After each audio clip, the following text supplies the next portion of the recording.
Därför att det är ett sånt sällsynt vedervärdigt system.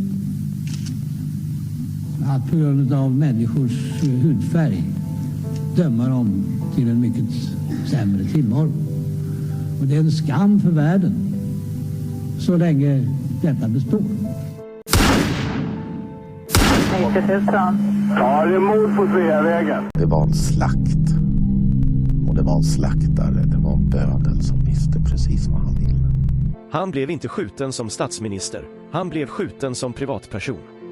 Polisen säger att mordet av allt att döma var mycket noga planlagt. Och alla personer med walkie-talkies på varsin sida om Sveavägen som man hörde liksom. Jag trodde att man i mordutredningar alltid gjorde bandade förhör med de väsentliga personerna som har funnits på platsen och som är viktiga. Makalöst ointresse. Och det är klart att man försöker liksom suggerera sig fram till att få ihop bilderna om man var säker på att det var dem, så vill man ju få det att överensstämma med sitt eget vittnesmål. När sanningen om det här kommer fram så kommer det svenska samhället att förändras i grunden. Sydafrika, vilket jag personligen tycker är ett ganska intressant uppslag med tanke på att det är en ganska konkret motivbild. Det pratas mycket om Sydafrika och det är flera personer som har tagit kontakt med oss och haft intressanta synpunkter på det här uppslaget. Fick Craig veta att Palme var nyckelpersonen i att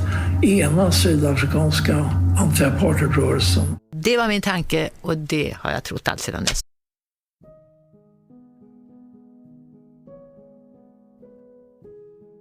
I förra delen beskrevs den händelse som 2 av varandra oberoende vittnen rapporterade om, direkt efter bion, där Olof Palme var inblandad. Lisbeth Palme stod och såg på, samtidigt som Lisbeth med en avvärjande blick lät ett vittne förstå att allt var i sin ordning. Detta vittne blev sedan indirekt hotad till tystnad över vad hon sett av en åklagare i Palmeutredningen. I denna del tittar vi även på andra delar som utmärker sig och avviker redan under mordnatten. Var det bara Lisbeth som agerade konstigt på mordkvällen eller hur var det nu med vissa poliser? En berättelse från mordnatten som gjort avtryck är den som en tidigare SVT-journalist Peter Ekstrand beskriver i ett program på tv. Det här är vad som berättas i sammanhanget 20 år efter mordet. Programledaren säger att, ja, så var det på den tiden före internet och mera radiokanaler och tv-kanaler och sånt. TV-reportern Peter Ekstrand är här, jobbade då på Rapport och du befann dig också väldigt nära mordplatsen, bara 100 meter, någonting. Ja, vi stod och filmade.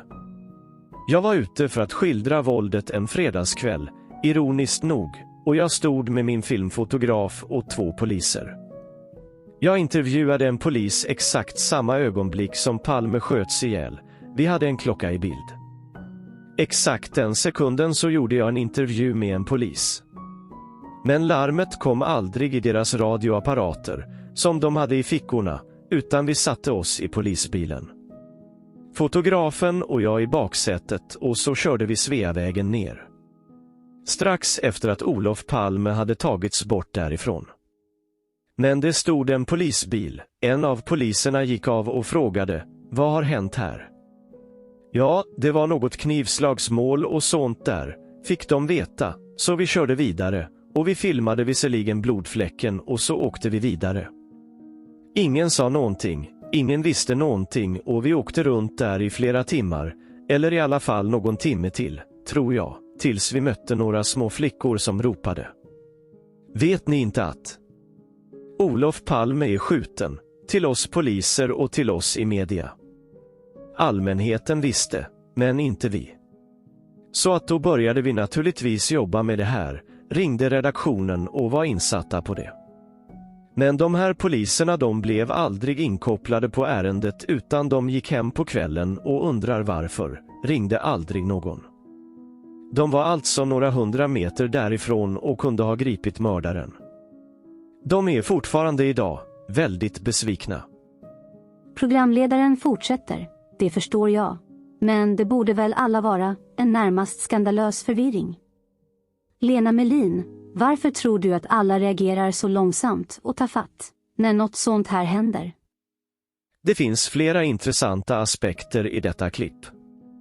Inklippet av Björn Rosengrens min i samband med att Peter Ekstrand berättar sin upplevelse.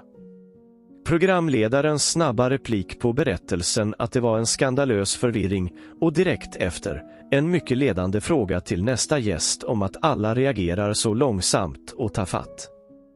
Ur ett vittnespsykologiskt perspektiv finns det mycket intressant i denna utsaga. Peter Ekstrand som tidigare SVT-journalist ger ett trovärdigt intryck. Han berättar om att de var ute och arbetade med poliser.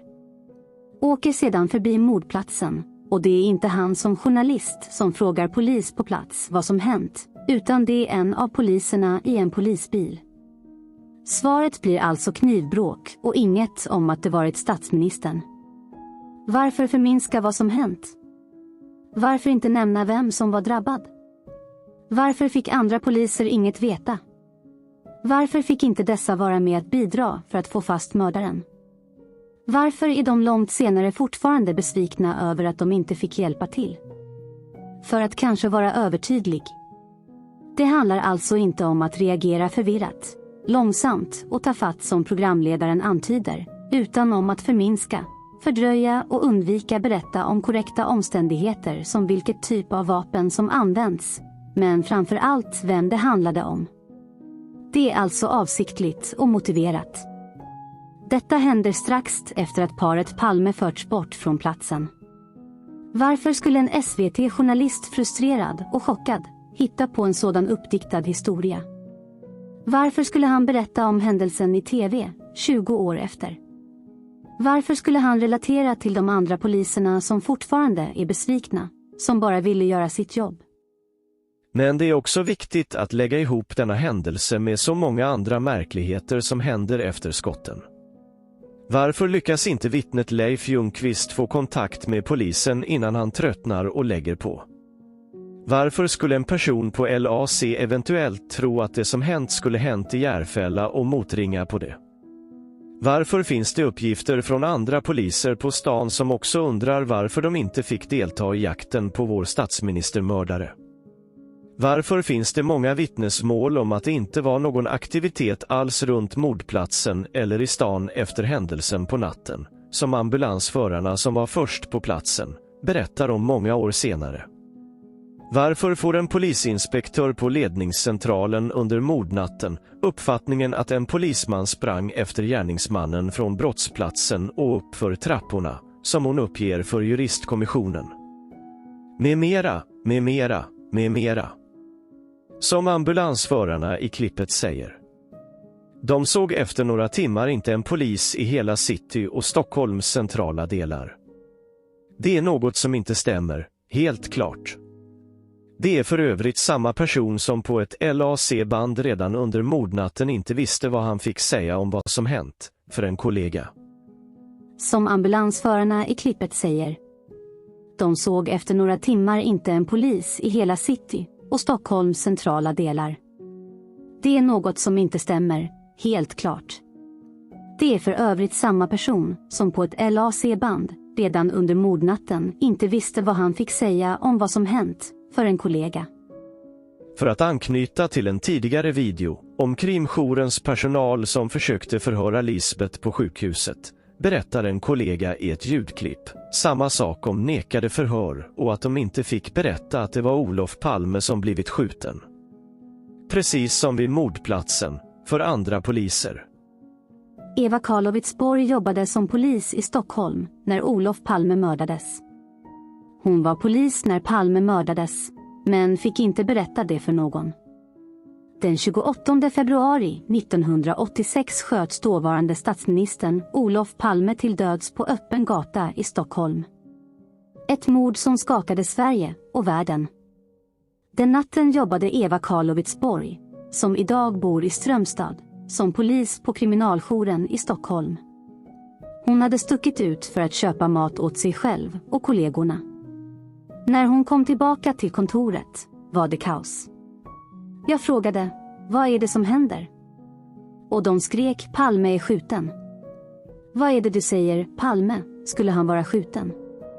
Poliserna på kriminaljouren fick inte berätta för någon att Olof Palme hade blivit skjuten. Eva har fortfarande svårt att förstå varför. Mordet på statsministern chockade hela poliskåren. Det är ett mönster som inte går att vifta bort.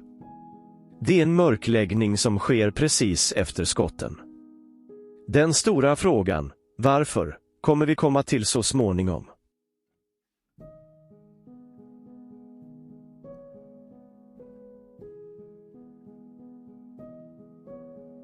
Det har nog blivit dags för en sammanfattning av viktiga delar hittills.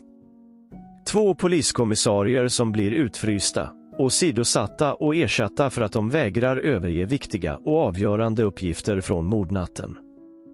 6 minuter skall trollas bort direkt efter mordet. Lisbeth Palme vägrar uppge information till den första polisen på plats vid mordplatsen, så polisen skall kunna fånga hennes mans mördare. 2 mycket nära vittnen beskriver ett möte/samtal innan skotten. Ett vittne där han till och med kan placera paret och en man mot varandra och hur de står i förhållande till honom själv. Det andra vittnet om att de 3 personerna verkar ha trevligt. Båda dessa vittnen uppger för poliser på plats 10 minuter efter mordet, blå jacka på gärningsmannen. Det ena larmas ut direkt och ett nytt signalement kommer snart på radion om en man med mörk rock och keps med öronlappar.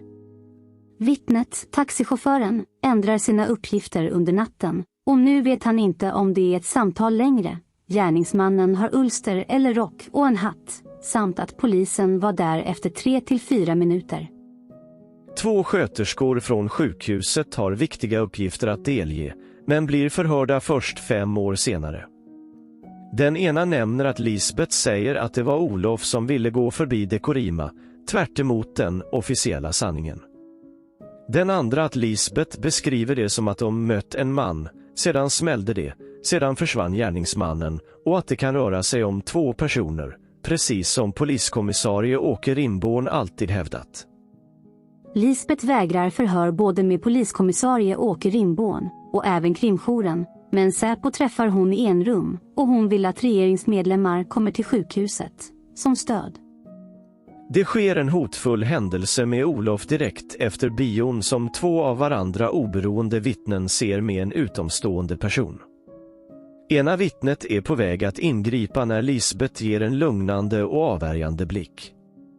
När en åklagare i Palmeutredningen senare får reda på detta blir vittnet först misstrodd och övertalad om vem personen var, sedan försök till att tysta vittnet genom att tänka på änkan. När inte det fungerar börjar åklagaren med indirekta hot om vittnets arbetssituation, tills vittnet ger med sig.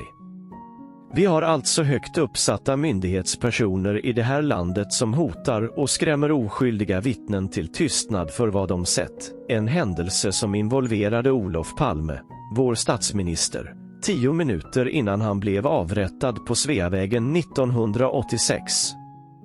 För vanliga poliser och journalister så berättade ingen vad som hänt. Personalen på krimjouren blev beordrade att inte berätta vem som var skjuten. Detta bara en stund efter mordet.